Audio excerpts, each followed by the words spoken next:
Hello, my dear children. Today I will tell you about Jesus Christ. The book of Acts tells us that Philip the evangelist went down to the city of Samaria and preached the good news of Jesus Christ to the people there. Now it happened that when they heard his words and saw the miracles that he did, they believed him, both men and women. All who believed were baptized in the name of the Lord Jesus. This is the story of how people came to believe in Jesus. This story is from the Bible, which Christians believe is God's word. And if we want to know how this book came into being, we must first learn about the life of Jesus. So let's embark on a fun journey back in time and discover all about him. A long time ago, many centuries before the birth of Jesus, God spoke to the people of Israel through prophets. He promised them that one day he would send a special messenger, a savior who would be born in Bethlehem, a descendant of King David. People began calling this child Jesus Christ, the Son of the Most High God. His birth was foretold by an angel named Gabriel, who told the Virgin Mary that she would conceive and give birth to a son, and he would be called the Son of the Most High, the Son of God. When Jesus was born, angels appeared to some shepherds and announced the good news. Then many other people came to worship him. After this, Jesus grew up in Nazareth, where he lived with his parents, Joseph and Mary.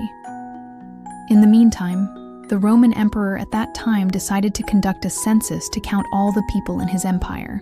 Everyone had to travel to their ancestral home for the census. So Joseph and Mary traveled to Bethlehem. And since there was no room for them in the inn, Jesus was born in a stable and laid in a manger. And thus, Jesus Christ, our Savior, was born in Bethlehem.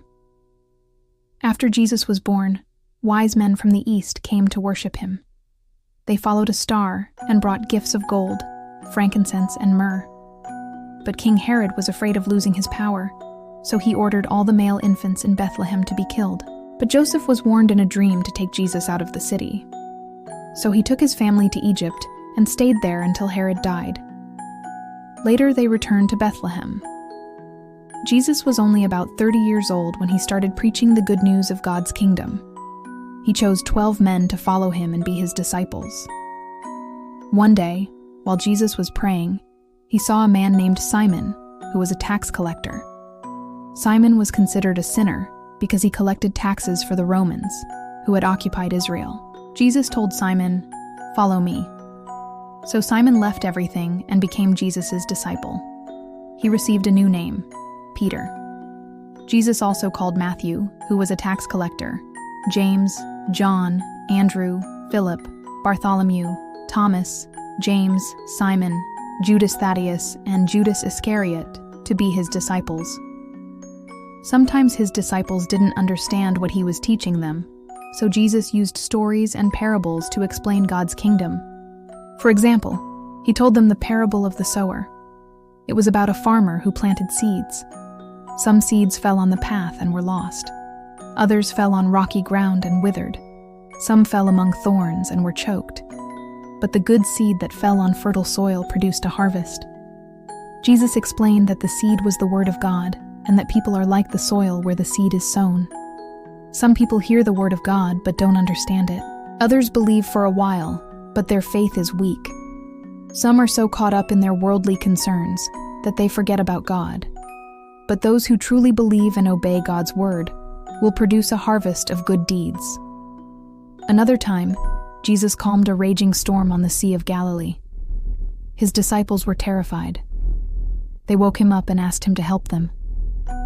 Jesus spoke to the wind and waves, and suddenly everything became calm. Then he said to his disciples, "Why are you so afraid? Do you still have no faith?" Another miracle Jesus performed was healing a paralyzed man. One day, some people brought a paralyzed man to Jesus and asked him to forgive his sins. Which is easier? Jesus asked them, to say, "Your sins are forgiven," or to heal a paralyzed man so he can walk again? Jesus then forgave the man's sins and told him, "Get up, pick up your bed, and go home." And that's exactly what he did. When everyone saw this miracle, they glorified God and said, "We have never seen anything like this before." On another occasion, Jesus fed more than 5,000 people with only 2 fish and 5 loaves of bread. He gave thanks, broke the bread, and gave it to his disciples, who in turn distributed it to the people. Everyone ate and was filled. Even 12 baskets of leftovers were picked up. It's important to remember that all of Jesus' miracles were not just impressive feats, but they also had a deeper meaning. Through his miracles, Jesus showed people that he had power over illness, poverty, death, and sin. He offered them hope and a new life in God's kingdom. He also taught them to trust in God and to love and help others. Let's pause for a moment. Can you think of any miracles you've witnessed in your own life? Miracles don't always have to be big events. They could also be small moments of kindness or unexpected acts of God's providence. Remember the saying, "Small acts of kindness, great love." Share with us the miracles you've experienced. We would love to hear about them. Continuing our journey, we come to one of the most significant events in Jesus' life, his crucifixion. Sadly, many Jewish leaders and ordinary people didn't believe he was the Messiah. They wanted him dead. So they accused him of blasphemy and handed him over to Pontius Pilate, the Roman governor. Pilate found no fault in Jesus, but to please the crowd, he sentenced Jesus to death by crucifixion. On the cross, Jesus suffered greatly. Soldiers mocked him, hitting him with their staffs and twisting his head. As he carried his cross, he stumbled and fell. Then 2 criminals were crucified beside him. Above their heads, a sign was placed saying, "Jesus of Nazareth, King of the Jews." Soon, darkness fell over the whole land. And at about the 9th hour, Jesus cried out in a loud voice, my God, why have you forsaken me?" Then he breathed his last breath and gave up his spirit. Finally, a centurion came up to him, pierced him with a spear, and took out a cloth to wipe away his blood. After this, Jesus' body was placed in a tomb. But on the 3rd day, something incredible happened. The stone in front of the tomb was rolled away, and the body of Jesus was gone. Many people saw this, and some even touched Jesus. He appeared to them and said, "All authority in heaven and on earth has been given to me.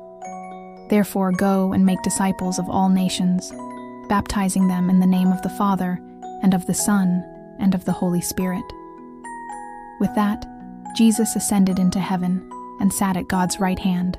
His disciples gathered together and chose Matthias to replace Judas Iscariot. After this, Jesus began to send the Holy Spirit on his disciples. And after that, they all began to preach the good news everywhere. And now let's talk about the fruit of the Holy Spirit. In the Bible it says, "But the fruit of the Spirit is love, joy, peace, patience, kindness, goodness, faithfulness, gentleness, and self-control." These are all the good things that the Holy Spirit helps us to do. Love means to care for and help others. Joy means to be happy and thankful. Peace means to feel calm and not to argue or fight. Patience means to wait calmly without getting angry or upset. Kindness means to be nice, polite, and helpful. Goodness means to do what is right and good. Faithfulness means to keep promises and be honest. Gentleness means to be kind and humble. Self-control means to be able to stop yourself from doing bad things. So friends, let's try to live according to the fruit of the Holy Spirit. That's the best way to honor Jesus. If you like this story and want to learn more about the life of Jesus, write us a comment below. We'll continue to share amazing stories from the Bible with you. Stay tuned for our next video. Goodbye.